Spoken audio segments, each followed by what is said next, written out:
Hello students, welcome to lecture 4 of chapter 1. In today's lecture, we are going to discuss the remaining topics of chapter 1, that is about the functions of management, coordination's meaning, characteristics of coordination and importance of coordination. But before we begin, let us have a quick recapitulation of lecture 3. In lecture 3, we discussed two topics. Those were regarding the nature of management and levels of management. In nature of management, what did we discuss? We compared the features of management with the features of art, with the features of science, and with the features of profession. And we derived a conclusion that management can be called as an art. Management, on the other hand, is not completely a science or a profession, and therefore management is also called as a inexact science or as social science. Now, after that, we did the levels of management. In levels of management, we discussed 3 levels, that is the top level, the middle level and the lower or operational level. In these levels, what were the detailings that we learned? The detailings were about the specific designations and the functions performed by these levels of management. Okay, I hope you have completed the assignment which were given to you in respect to lecture 3. Now let us start with the discussion for lecture number 4. The first topic, as you all can see, is the functions of management. Okay? While reading about the definition of management, just try to recall, I told you that management is called as a process. Why as a process? Because it contains of series of functions. And what are these functions? That is what we are going to read now. See, functions of management, there are 5 different functions of management: planning, organizing, staffing, directing and controlling. Okay, so let us start with the first one. The first one says planning. What is planning? It is the first function that is performed by every manager. Okay, and planning is actually deciding in advance, okay, about the things that we have to do, how to do those things, when should we do those things and by whom it is to be done. Okay, actually the thing behind planning is that the position in which we are today and the position where we want to reach, the gap between those two is actually bridged by planning. Clear? Let's read what is written in front of us. Thinking in advance, that means planning we do in advance. About what? What to do, when to do, who is going to do it. And it bridges the gap between where we are and where we want to reach. Clear? That's called as planning. Very simple. We all plan in our day-to-day lives. Suppose we have an event to be held after 1 week. Then we need to have some planning, right? So planning is a very simple function of management. Details regarding these functions are there in the later chapters. From chapter 4 onwards, we have these functions of management to be discussed in very details. For the time being, just now we need to understand the meaning. Okay? So there I am moving to the second function of management. What is the second function? Organizing. Okay? Now, after the planning is done, after the plans are set up by the manager, it is the function of the manager to organize the activities. Okay, like if we take the example in an organization, if a planning has been made, a target has been set up, then how many units are required, how many subunits are required, how many posts are required, how to distribute the powers, how to distribute the responsibility, these all organization is required, and it comes under the function named as organizing. Clear? So organizing is nothing, just in one simple line you understand that after the planning is done, after that we have to organize certain activities in order to get the plans executed. That function, that deciding of the framework is nothing but organizing. Clear? Okay. Now let's move to the third function, that says staffing. Now, staffing, you have heard this term before. Staffing, actually, that means somewhere we are referring to the human resources, somewhere we are referring to the individuals working in an organization. Now, again, understand in that series way. First, we had made our plan, then we have organized our things like how to distribute the authority, whom to give the responsibilities, how many units should be there, how many posts and vacancies should be there, right? That all we have decided under the organizing function. What we do in the staffing function is that we actually try to fill in those posts or fill in those vacancies. We try to appoint people, we try to assign them duties. How? By recruiting and selecting them. So the main thing over here is that whatever we have pre-decided in our mind, that this duty has to be given, that duty has to be given, we need a manager for this post. Okay, so whatever we have in our mind, we need to allot an individual for that. We need to recruit people, we need to select people who are going to do those jobs for us. And that recruitment, that selection comes under staffing. Okay. Now if you see here, it's not only up till recruitment or selection, it also contains the training and development of the employees, along with maintaining good relations with them and taking care of their grievances. Means anything related to the human resources is connected with the staffing function. Okay, it also includes deciding their remuneration, means salary, deciding their promotion, deciding their increments. Okay, these all functions come under staffing. I hope this would be clear. Just brief meaning, 2-3 lines is enough for you to understand what are these functions about. Next, when we go through those chapters, things would be more clear. Okay. Next function is directing. Now, what is directing? See, we have appointed people to do our work. We have selected them. But is our work over just by selecting them? No, we need to instruct them. We need to guide them, isn't it? So that instructing and guiding and giving directions come under the functions of directing. Clear? See what is written. It refers to guiding, instructing, supervising, inspiring, motivating the employees. Okay, that means after the staffing function, after they are appointed in our organization, we need to guide them, we need to motivate them, we need to give them directions how to work, right? And over here, managers act as leaders and instruct the appointed employees. Okay. Chalo. Moving to the last function. The last function says controlling. See, it's already written over here. Controlling is the last function of managers. What is controlling all about? See, till now, what we have done, we have made our plans, we have organized everything.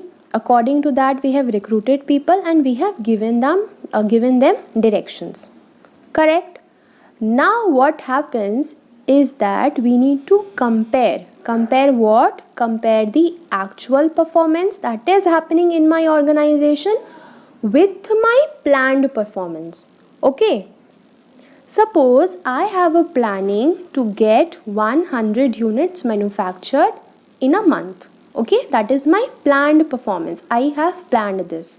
But actually, how much has happened? Actually, there was 80. Just understand this. So, there comes the involvement of controlling. See, it tries to match the actual performance with the planned performance. So, if suppose my planned performance is 100 and my actual performance is 80. So, what am I supposed to do? I am supposed to compare it, and in case there are any deviations in the sense difference. So, can we find any difference? Yes, difference is there. How much? 20. We have a difference of 20. Then what we are going to do? We'll take some corrective measures. Corrective measures or corrective steps would be taken to remove those deviations. Clear? Very simple. This is the last function. Over here what we do? We try to match the performances.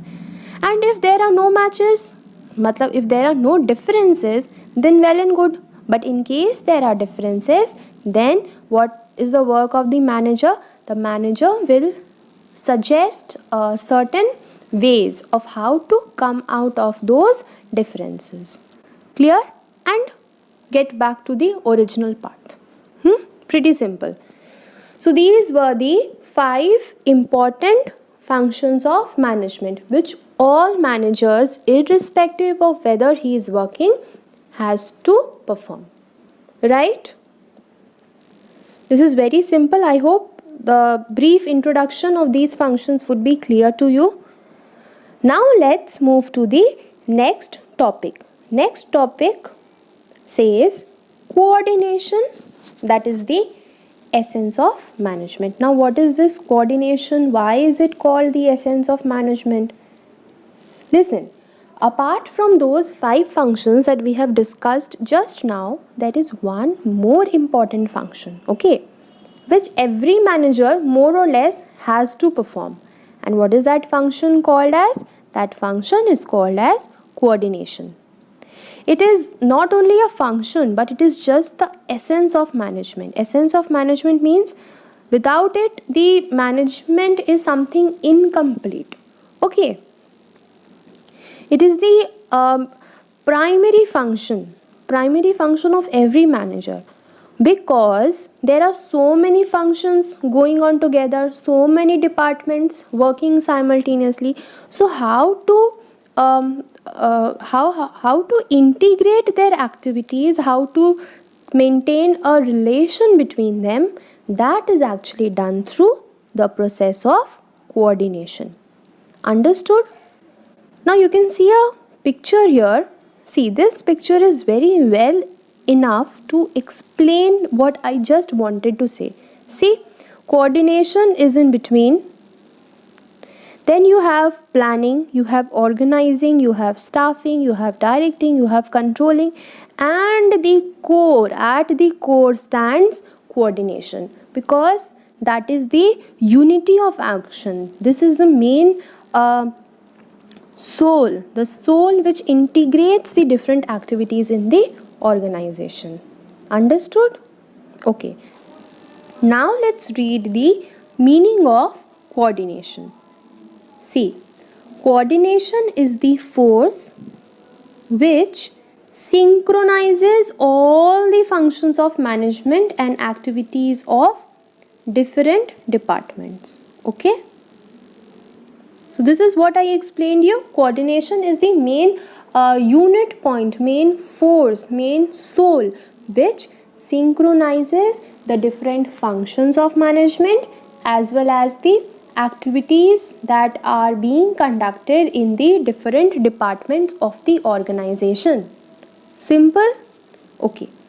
Now what will happen if coordination is not there? See, the next line says, lack of coordination results in overlapping, duplication of work, delays and chaos. What does that mean?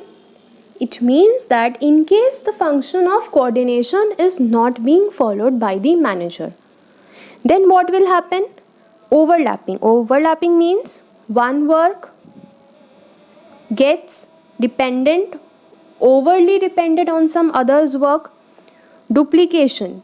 One department doing a particular work, another department also unknowingly it is doing a part of the work.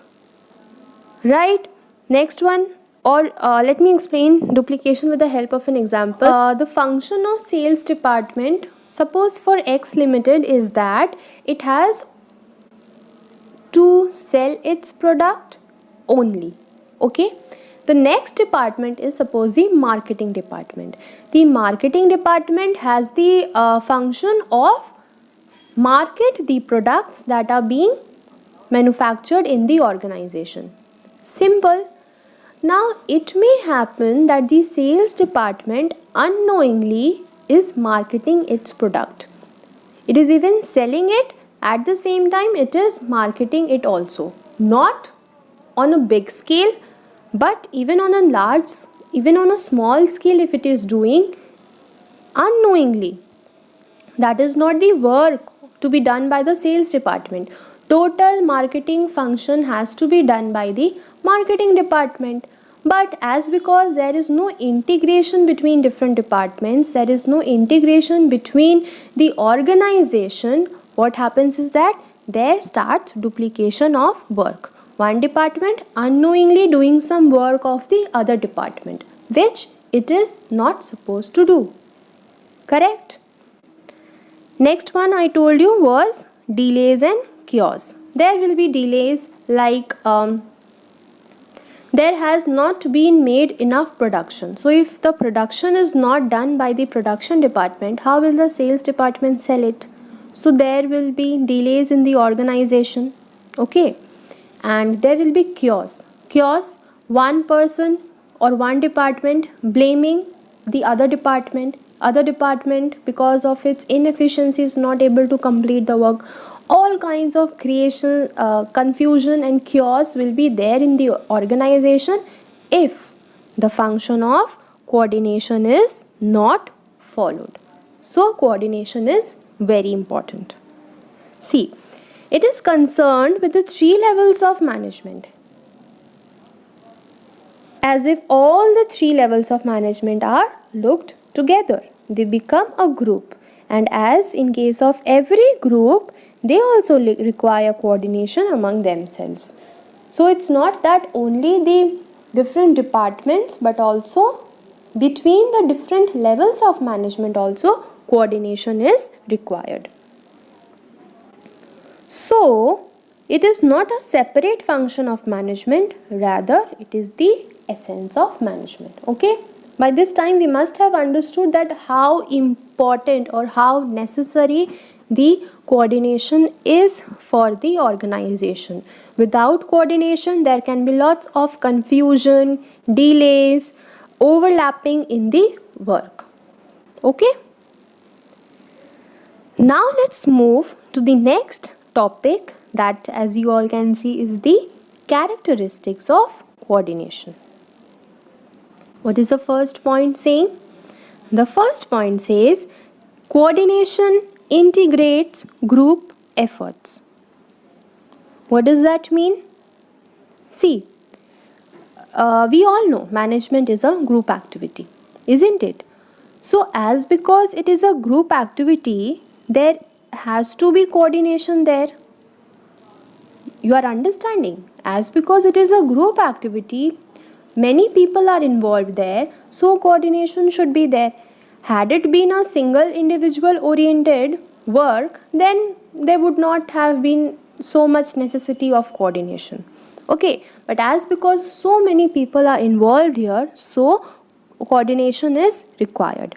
Why is it required? Because there has to be orderliness in the organization. Without orderliness, without proper discipline in the organization, it cannot prosper.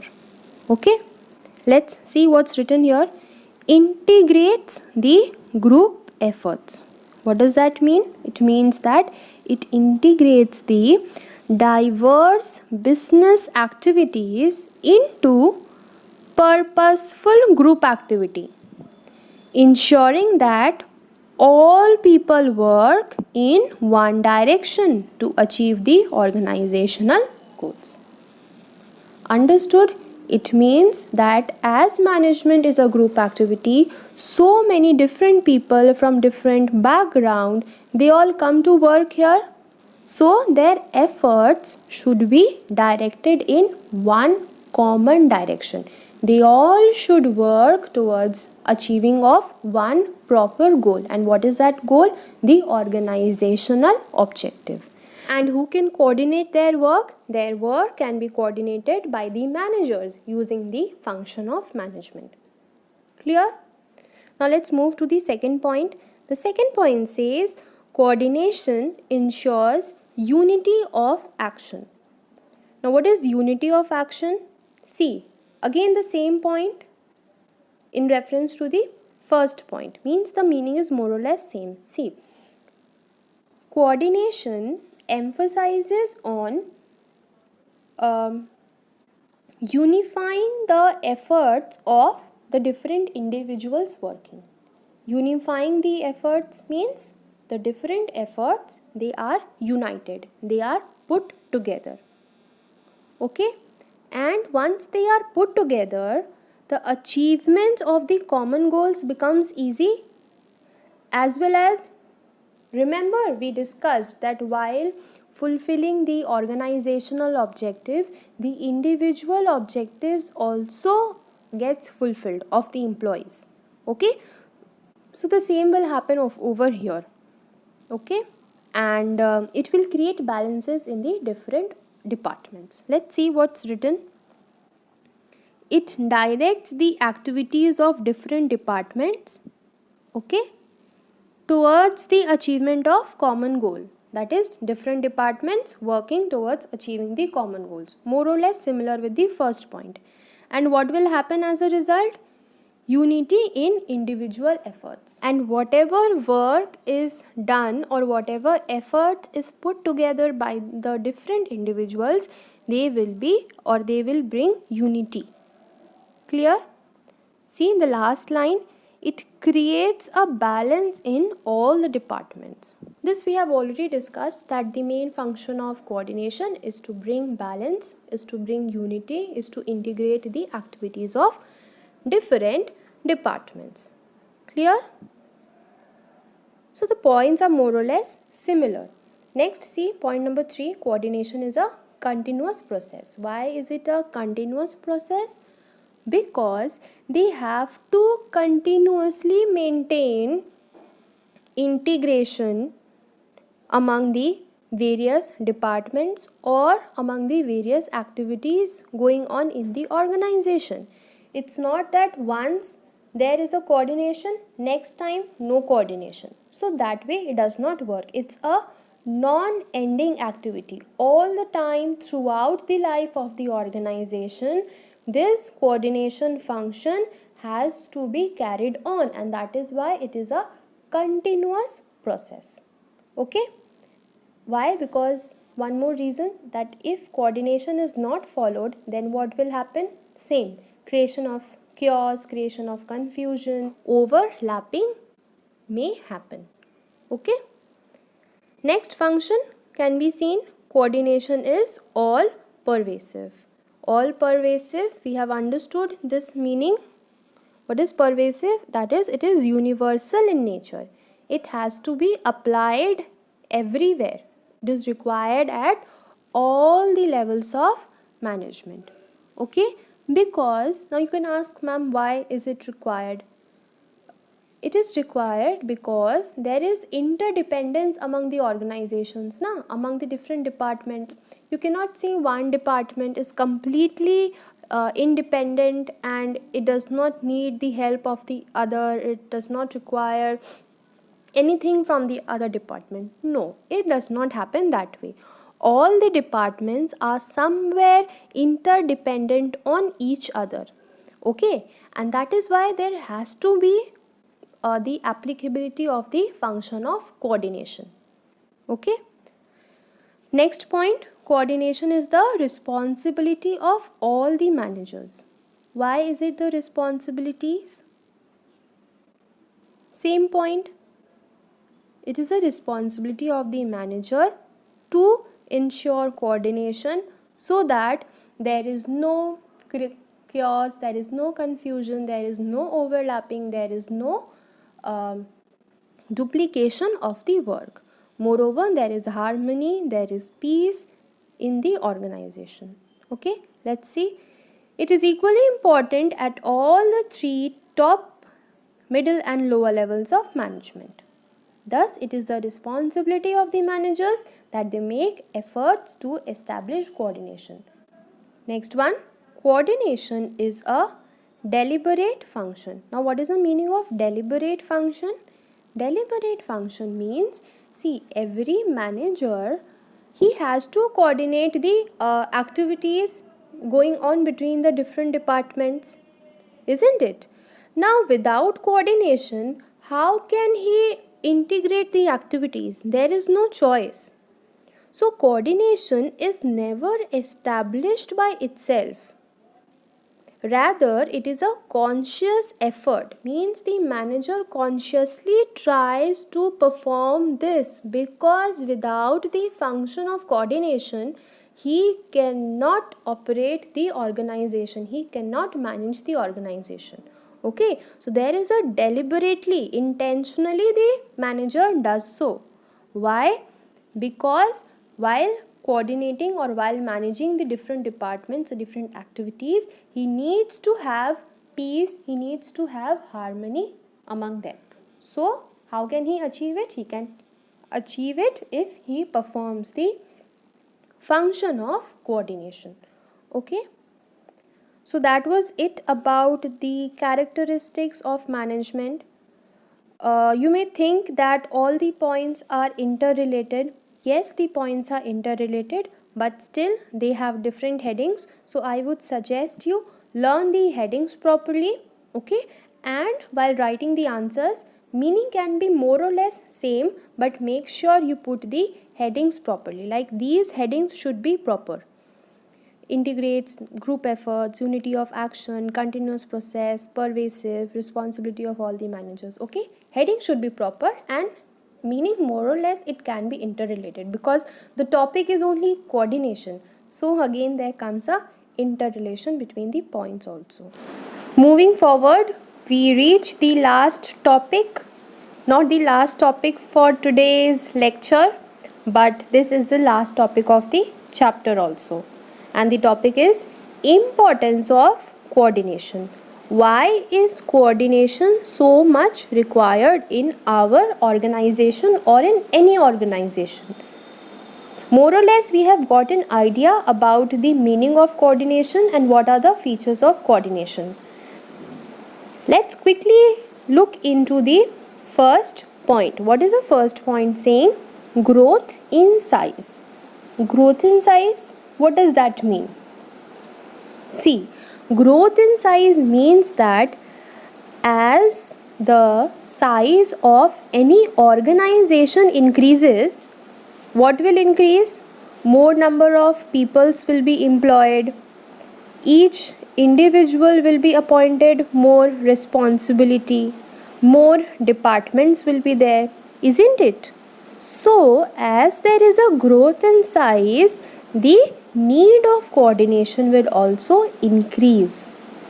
Okay, why? Because as the organization grows, more number of people, more number of departments, more individual efforts, more plans to be made, right? So the importance of coordination increases that time. Clear? Let's see what's written here. The need of coordination increases as the organization grows large. Yes, this is what we have understood. For organizational efficiency, what do we need? We need to harmonize the individual goals and organizational goals. Harmonize means maintain balance. Okay. So we need to maintain balance between individual goals and the organizational goals. And how can we get that? We can get if we follow the process of coordination. Okay, now the next importance that says functional differentiation. Functional differentiation means, see, functional comes from the word function. In respect to the organization, what does function means? Function again comes from that idea of having different departments, because different departments perform different functions. Understood? So, an organization is divided into different departments, and each department or each section has a different function to perform. Okay, you can give a function of production to the production department. You can give the function of marketing the products to the marketing department.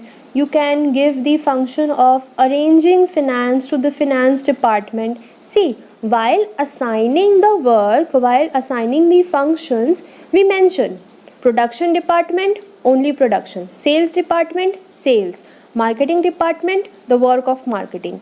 But in practical life, is it actually possible for these departments to be only confined to their work and not be interlinked on the other? Is it possible? No, it is not possible, because each departments in an organization, they are interdependent. See, the marketing department can only work if the production and the sales department do their work. Okay, production department can only produce if the finance department arranges for proper finance. Sales department can only sell if the production department is able to do its work properly, isn't it? So even though there is functional differentiation in the organization, but there has to be the concept of coordination, there has to be unity among them, and there comes the importance of coordination, right? Why? Because all the departments are interlinked and interdependent. Okay, so there has to be maintenance of unity, there has to be maintenance of coordination among them. Clear? This point was a little complicated, but I hope I was able to make you understand. If not, okay, I am repeating once again. One organization, many departments. Many department means they are differentiated on basis of their functions. Okay, as they are differentiated on basis of their functions, is it possible for them not to depend on others and uniquely conduct their work? No, logically it is not possible, because in an organization all the departments are somewhere interlinked to each other. Okay, so when there is a interlink, there can arise chaos, there can arise confusion. To avoid that, we need to have coordination. Okay, now let's move down to the last point. The last point says specialization. See, in every organization, or at least in every department, there is a departmental head. Okay, or we can say the departmental head to be the expert. He is the expert, that is why he is the head. Production department has their head, sales department has their own head, finance department has their own head. In case, just think that these departmental heads or these experts start feeling themselves to be always right. They think that whatever they are doing, they will do in their own way, and it is how they are able to conduct the operations in the organizations. But in reality, that will not happen, because if all the managers start working, start operating in their own way without taking help of the others, what will that lead to? That will lead to chaos and confusion in the organization. So always there is a need to have coordination among these departmental heads, these experts, okay, so that they all can work together in achievement of a common direction. And what is that common direction? Achievement of the organizational objectives. Clear? Let's see what's written here. The experts in the organization feel that they are only qualified. If they start working in their own way, it will result in chaos and confusion. Very simple. That means the different departments, they have to maintain relation, they have to be interlinked with the other managers also, so that there is no chaos and confusion in the organization. So these were the three importance of coordination, and with this we end up this topic. So that is all for today. We'll meet you in the next video. Thank you.